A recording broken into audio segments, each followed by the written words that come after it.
Hello, everyone, and welcome to this next episode of the Rebel Rule Breaker podcast. I am having there we go, technical issues, but we are back. It works.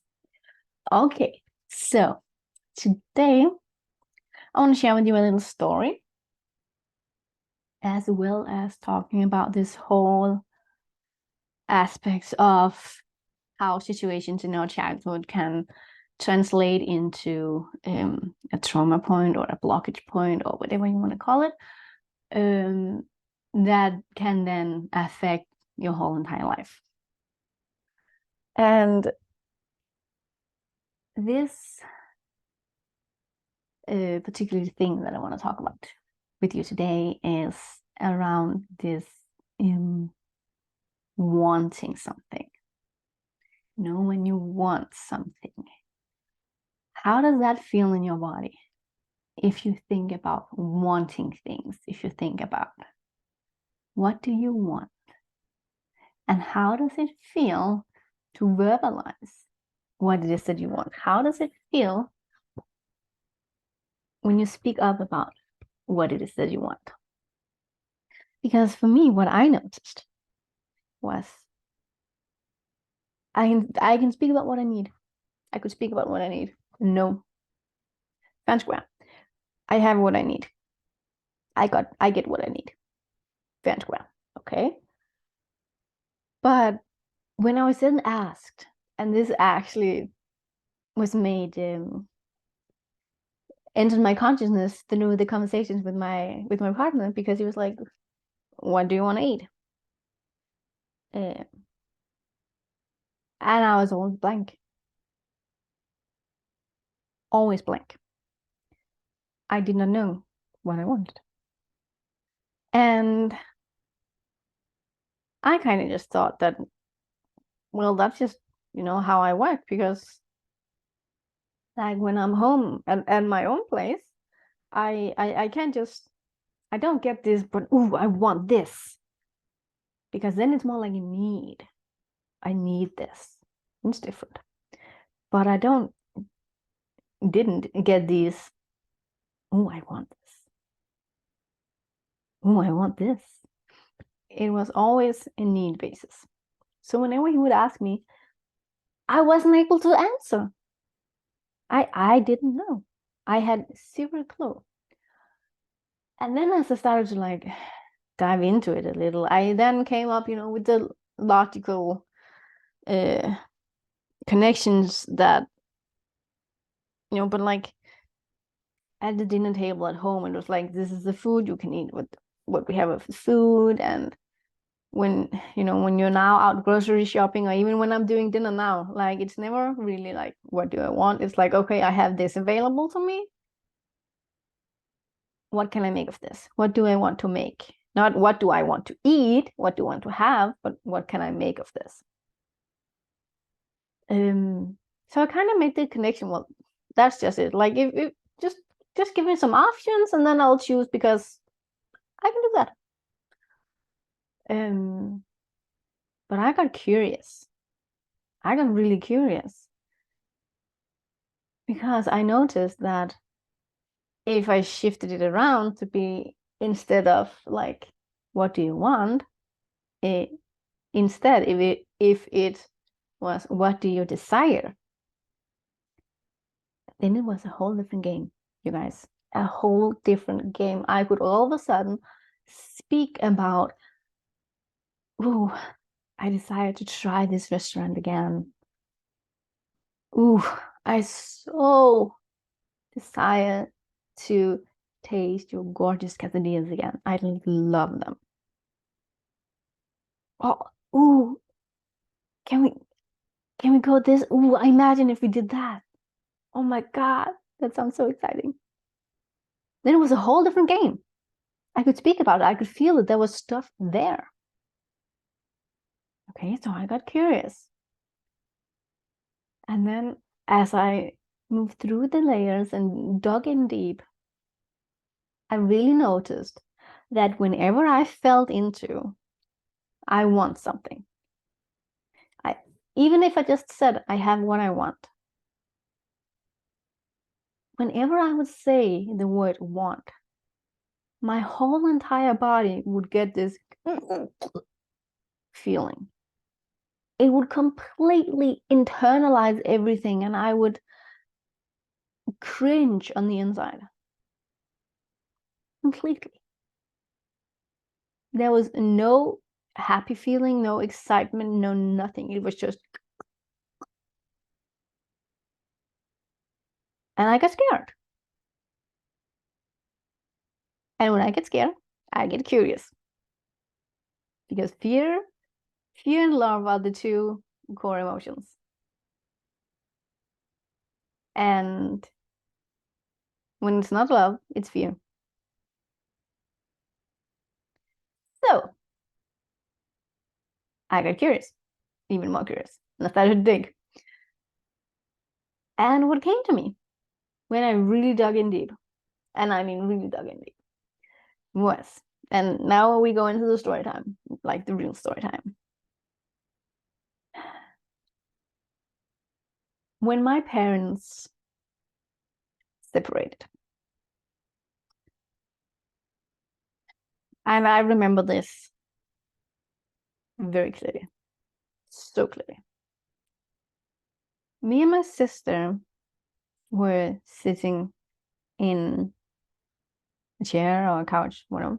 We were watching television in the night, in the evening before bed. Mom had said we could watch it until it was done, and then we had to go to bed.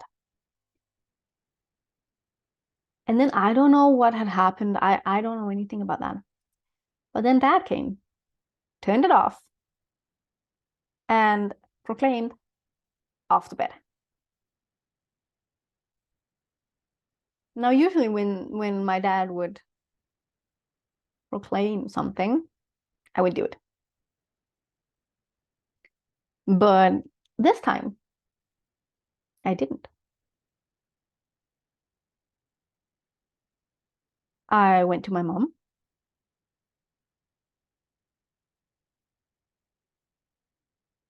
And then the whole thing kind of blurs up, and I don't know if we actually were allowed to watch it done, or if we just shipped up to bed, or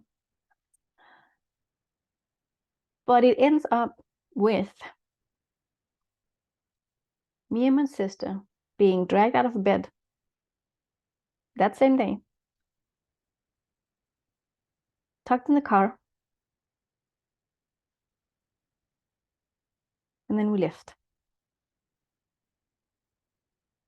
And I remember my dad sitting on the kitchen floor, completely defeated and crying.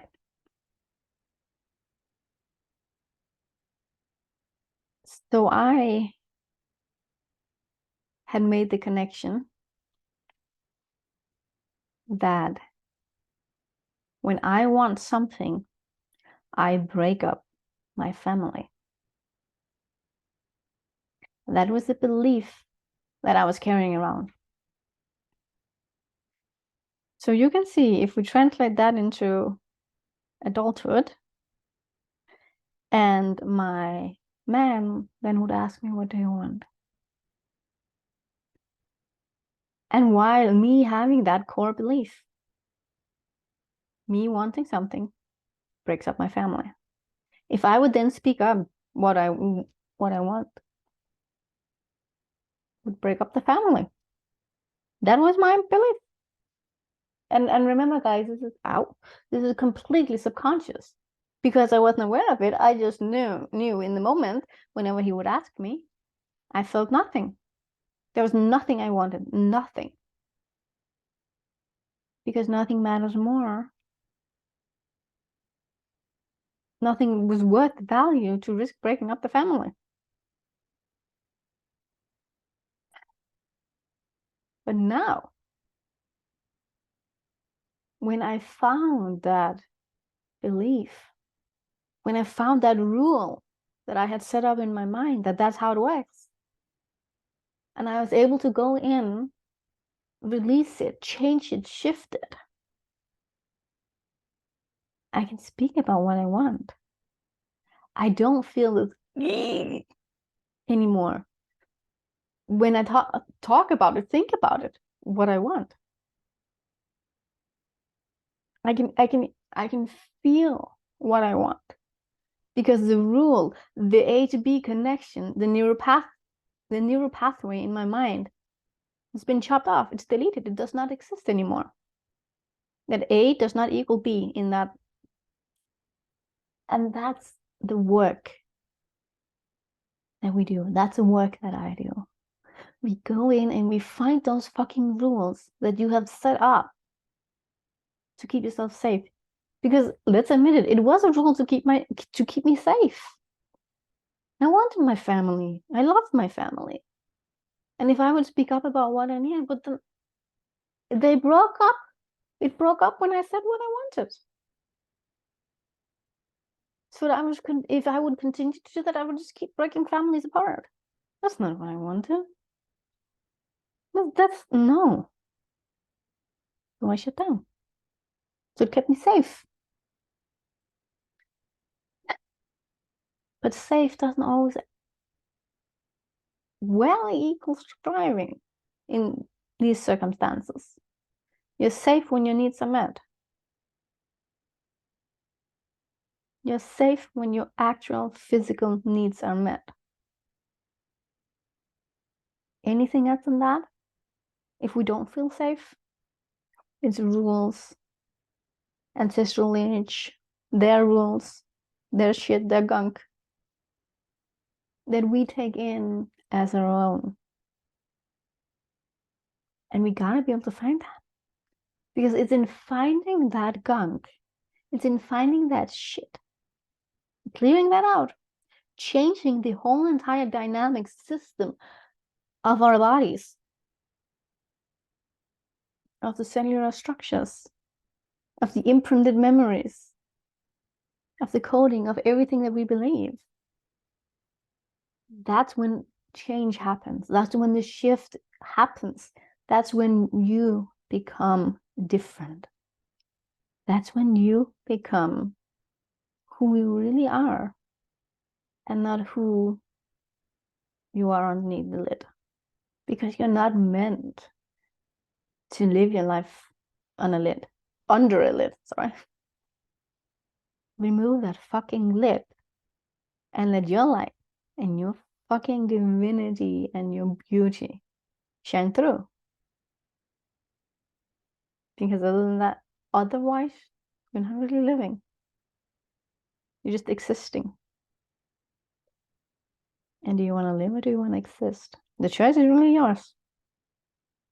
I know living is far, far better than just existing. But it doesn't start with changing things outside.